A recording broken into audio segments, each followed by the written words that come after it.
Sen turатын үй бірінші қабатта, терезенің алдында талай таң атқан. Жалдамалы пәтер, ішінде құрбыларың, қазір сен және олардың бәрі екі қабаттар. Сол күндер сенімен қызық күн өтеді, кейде қызығы басылмай қалып үйіңе түнеп кетіп жүргенімде құрып жоспарымды болашағыма. Үшінші адам кіріп кетті құшағыңа, сен сөйледің ақталып, ал мен сенмен сөйлеспеймін. Өтірік сөйлей бересің, айтшы ама.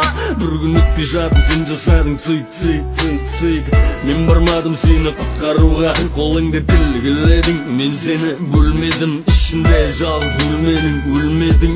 Кергет баруың тура сол күйіңде, как раз кастинг болатты мәдениет үйінде. Айнала күздей бәрі қураған, сенің тілің өтірікке өтті миды тураған.